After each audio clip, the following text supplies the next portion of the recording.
and to be here today is that I spent 28 years of my professional life just retiring from Bridger Bowl and being in the ski industry. And I was a board member of the Montana Ski Area Association. And so this issue, which really isn't a political issue for the ski industry, it's an industry issue because snow is critical for that industry to exist, as well as other recreational industries. Montana Wildlife Federation put together a study a few years ago looking at the economic impact of climate change on Montana jobs. And I fully sympathize with the folks in Colstrip, and I thank them for their work and our reliance on them in providing affordable energy, which we have needed over the years. And I really appreciate what Chris Pope was saying in terms of us doing something significant to help them in this transition. But the fact is that we do need to make a transition in our energy supply.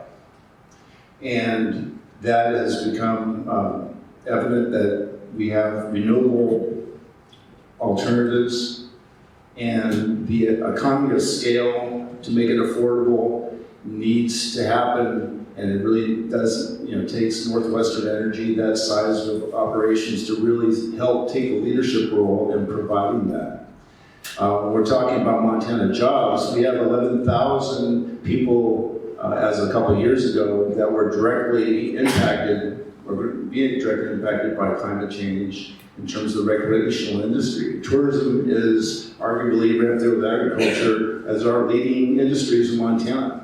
So when we look down the road in terms of the importance of these decisions, I think it's extremely important that we recognize the value of snow and water, and not only for our recreation, but obviously for our well-being in agriculture.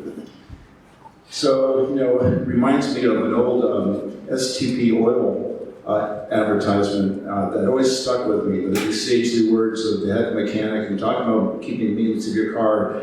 And they said, you can pay me now or you can pay me later. And I've reflected on that advice for many years in terms of making whatever decisions I'm trying to make. And I think we all need to be thinking about that.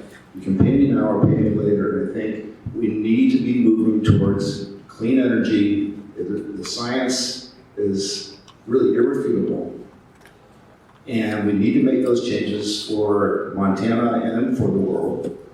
And it really needs to start happening now. It's already, we're behind. So I hope that we can take that wisdom forward in making your decisions here. One last point I think it's important to recognize as well is this troubling times that we live in. There's a great argument for decentralizing your energy supply systems due to the hacking of computer systems that run a lot of our distribution and supplies. So the more autonomous we can be with our independent power grids at home, the safer we are going to be as citizens. So thank you for your time.